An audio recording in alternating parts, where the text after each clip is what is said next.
When I was in high school, I actually noticed many kids drove a nicer car than I did. And I was wondering, what did their parents know that mine didn't? What allowed them to have a nicer car, to have more money in general, and to be able to live not a lavish lifestyle, but even a bar above mine? What was that difference? I got busy reading as many business books as I could get a hold of. One of those was this one, Rich Dad, Poor Dad, which taught me that if you can trade your liabilities and replace them with assets and let your assets pay for your liabilities, you can kind of build the biggest lifestyle that you could possibly imagine. If you want to buy a really nice supercar, the nicest car you could think of, I mean, the lease payment on that might be $3,000 a month. Or instead of putting the big down payment on that for $25,000, you could buy a cash flowing rental property and you could let the cash flow from that build and pay for your actual dream car. And the dream car is going to appreciate over years, but the real estate will go up over the years. And the rent that you can collect on that real estate will go up over the years. So I know many of us are not in the situation to put a down payment on a dream car or a rental property, but that's why I'm here to help you guys figure out how to build a real estate investing business that generates cash so that you can buy assets that give you passive income and you can not only build cash, but long-term wealth and a great lifestyle to do it. And I created this as a way for you guys to learn what I learned in order to escape my high school car. And now I drive a Ferrari 458. I've got 4 different race cars and I'm truly living my passion. Many of us have a passion of our families. They want to spend more time with them. They may just have a boss that they want to leave, or maybe they love their boss, but they just don't like the idea that someone else dictates if they receive that paycheck or not. And if that company decides to downsize, they don't want to get caught up in it. They want to have the flexibility and the freedom that gives them the confidence to sleep at night. Because I know, as somebody who's been stressed before, man, you don't sleep. You don't have the energy to dive into your family. You don't have the energy to have fun with your friends. All you can do is think about solving what's stressing you out. But nothing solves that better than financial freedom. And that is why I'm so passionate about helping you find discounted property. So if any of this resonates with you, you can live your dream. And many of you are here. You're wondering, is now a good time to buy real estate?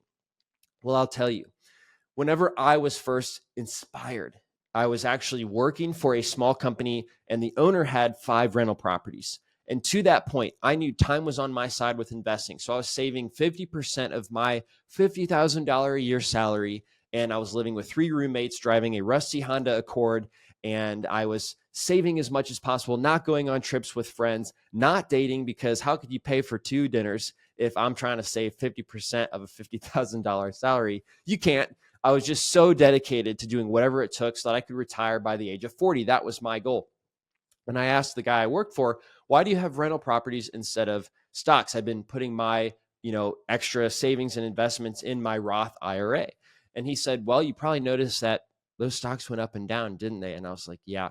And he's like, well, if you buy a rental right and you manage it well, it will always cash flow. And that reliable income every single month will allow you to retire because you can depend on it.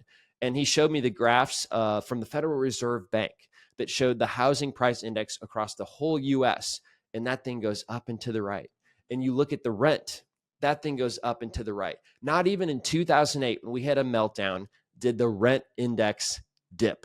So he really showed me the power that real estate has over other types of investments. And that was, of course, reiterated with this book and the game that goes with it called cash flow, where your objects get out of the rat race, you have an income, you have the opportunity to buy a rental property, and the option is, hey, this cash flows $200 a month, or hey, this actually cash flows negative $500 a month. And I realized some of my friends would buy the negative $500 a month, and they'd run out of money before they were ever able to sell that for a profit. But if it cash flows, not only does that provide you the stable income for retirement, but over time, then an opportunity may come that thing doubled or tripled in value. So now you could sell it for a big chunk of change and use that to reinvest in assets that cash flow even more. And then all of a sudden, you're out of the rat race. It's just like poof, all of a sudden it clicked and it goes and it happens at once. So you want to buy those properties that cash flow, and to find them, you need discounted properties. And to get money to even buy the down payments, you've got to find discounted properties, make those finder's fees, or make that big chunk from flipping it. So Anyway, back to the question of, is now the time to buy real estate? That guy I worked for, I looked at his properties and I was like, dude, I'd be in great shape if I bought these when you did 10 years ago, but now nothing will cash flow. I'm looking at deals. There's no good deals. The mortgage, taxes, and insurance will be more than what I could rent it for. And this was in Indianapolis, by the way. And now what's funny is I went and sought answers elsewhere. Anyway, I didn't let that stop me. I went to a real estate investor meetup, and I was being told, you got to find distressed properties. You got to find somebody who really prefers speed and convenience over the best price. And it's just like the pawn shop business model. People bring that stuff to the pawn shop because they just want to get it off their hands and get whatever they can for it. They know obviously the pawn shop's going to resell it for more. And so that's what we're trying to do as real estate investors when we find discounted properties. More on that later. But my point is, I found deals in every single market since that moment in 2016 when I thought, man, if I'd only bought when my boss, bought, I'd be really, really doing good. He must be so lucky. But now people in my Instagram comments say the same thing. They're like, oh, well, if you bought it 8 years ago, I mean, anybody could have done that. You were just great. No, that's what I thought. It's just very easy to get in that habit. The reality is you need to buy good deals in whatever market condition that you're in. If the interest rates are high, don't worry about it. Buy a deal that makes sense, that does cash flow today. And then whenever the finance rates come back down, you can always refinance and it'll totally change the dynamic of that deal. And as well, even if you're not ready to buy rentals yet, things happen all the time in people's lives that make them need and want to appreciate speed and convenience over the best price. Let me give you an example of a great deal I did this year. I actually found a tax delinquent property list, people who hadn't paid their property taxes, and I sent mail to all the owners. And one guy called me back and he's like, yeah, I've got a property in Indianapolis. I'm actually an orthodontist here in Utah, and I invested out of state. But the guy who was guiding me on the investment strategy totally disappeared. He didn't organize the actual contractors to fix my properties, and they've been getting worse and worse over the last 3 years that I've held them because there's holes in the roof. It's ruining my properties. I don't want to pay taxes on something that just continues to be a huge drain. What do I got to do? And he bought it for 180. I ran my numbers. I said, sir, I want to help you out. The best I could do is 160, and here's why. Happy to do that deal if you're willing to do it. And he said, absolutely, get that off my plate. So he sold it for $20K less than he paid. And he actually came and paid the taxes too. So again, his net worth was so big that these huge headaches were not worth his time. He wanted to get that off his hands. And I was able to make $100,000 profit just from that one deal. And so what I'm telling you is right now, when you're motivated, is the time. You do not want to wait to time the market. If I did that, I'd be sitting with 0 properties right now. But thankfully, I have 19 properties worth $4 million that net $12,000 every single month. That is net after all the expenses, the mortgage, taxes, et cetera. And I've got a $2 million equity position, meaning I'm not leveraged to the max. I created value in each one of these deals so that I have a nice, easy cash flowing portfolio that I don't have to worry about, and relieves stress. If anything were to happen, I know that income's there. I don't have to worry about the company I work at not doing well or getting fired for a personal political reason, et cetera. So we don't rise to the levels of our goals. We fall to the levels of our habits. So I'm helping educate you so that you can build habits that will help you accumulate wealth. Why don't most get started? A lot of people come here and they know that real estate, so they've heard, has created the most millionaires from any other profession, which I believe is true. Why don't most people start then? It's because they don't know where to find a great lead, or because they're scared when they talk to a homeowner or property owner, they will ask them a question and they won't know the answer. I get it. It is scary. A huge reason, again, is they don't know where or how to find a great deal, which is why many of you are here. Over the next few short videos, I'll give you the playbook that's helped me accumulate my $4 million portfolio with a $2 million equity position and a cash flow net $12,000 a month. And the 2 strategies you need to know, first of all, is wholesaling, AKA flipping paper, or the BRRRR strategy, which is buy, renovate, rent, refinance, and repeat, which is a little bit more advanced, but you can make more money from it. Here's a quick overview of how wholesaling works. You find a property. It's usually a distressed property and a distressed owner. So in other words, my first story with the Utah orthodontist, He was distressed because he's losing money in these investments. For 3 years, he's ready to get it off his plate and stop thinking about it. Also, the property was very distressed. So I was able to get a great price, which we negotiated. And then I sent him a purchase agreement, which he signed. If you're wholesaling, I could have wholesaled this deal because it was such a good deal. I made $100,000 on it after doing the work to fix it up. But that means there's room for me to have assigned it to another house flipper and make $20,000 just like that within a 2-week window, not the 6 months it took me to make my 100 grand. So there's a second contract called an assignment contract. It's very simple. It's 1 page long.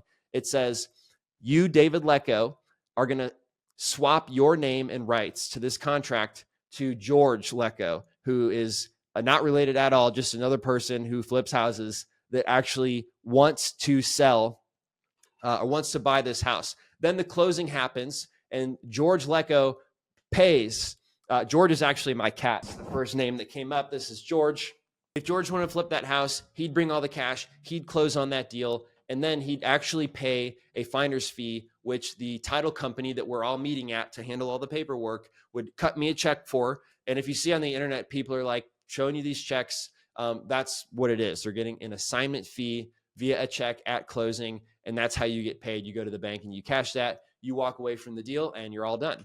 Now, wholesaling is the same thing. We find the house that's distressed with an owner that's distressed, except for now I get a rehab, right? So you buy the house cash and you rehab it. There are special loans that are based on the deal rather than your credit score.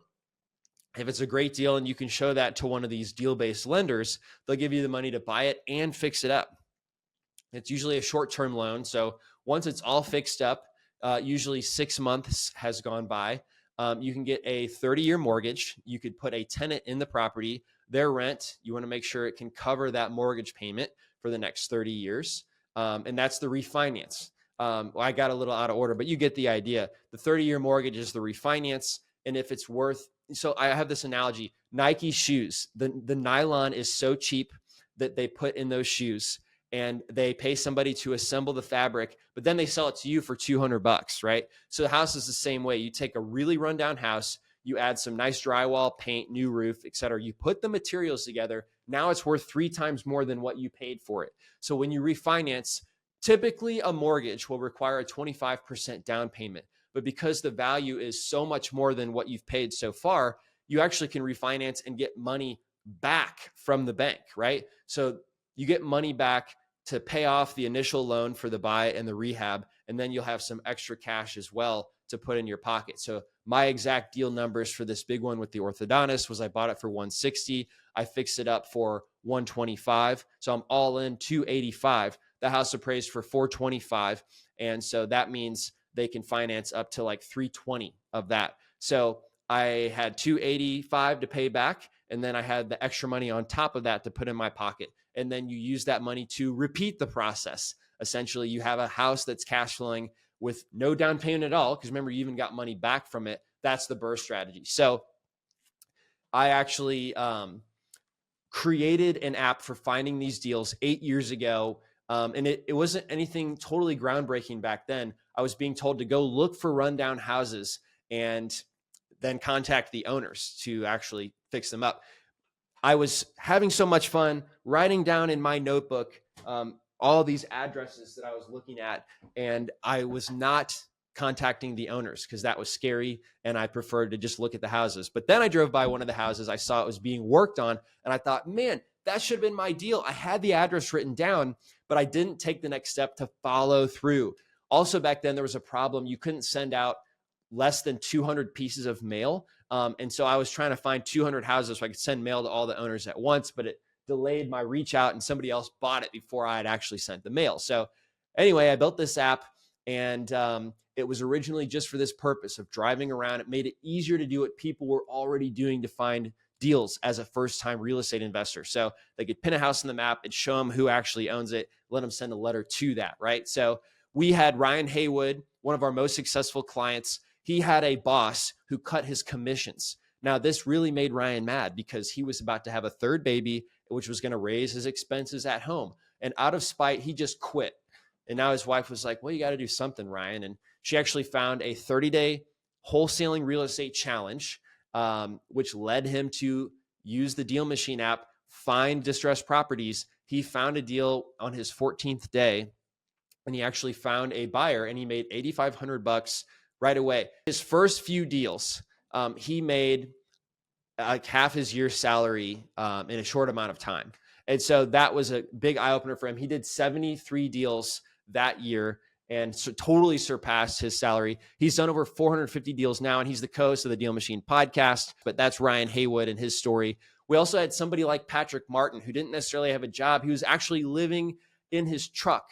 He found out about wholesaling real estate, did 17 deals in his first year, clearing $150,000 in those assignment fees. And again, both of these people use DealMachine, where we've helped over 10,000 people actually close their very first wholesale deal since this app was created by me 8 years ago. So what we're covering today, it doesn't require a real estate license. I wanted to say this real quick. So realtors will list your house, and they will make a fee when your house closes. So they are licensed to provide that service.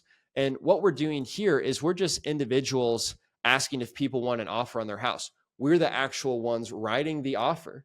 And then all 50 states have general assignment law that allows you to assign pretty much any contract by default, real estate or otherwise. Contracts can be assigned. It's just a general law. And so that's why we're able to do this through those laws. And we are not listing anyone's house for sale on the MLS, which again, only a realtor can do. We're not listing them for sale anywhere like that. And if we're passing them to a house flipper, that is a private relationship that we have, or a house flipper that we've actually met at a meetup. And we'll talk about how to find those buyers, how to sell that deal when the time comes. But I wanted to leave you guys with that. If you guys are fired up, let me know, what was your biggest takeaway from this video in the comments. Thanks for listening to the DealMachine Real Estate Investing Podcast. Please leave us a review and follow along wherever you're listening to your podcast.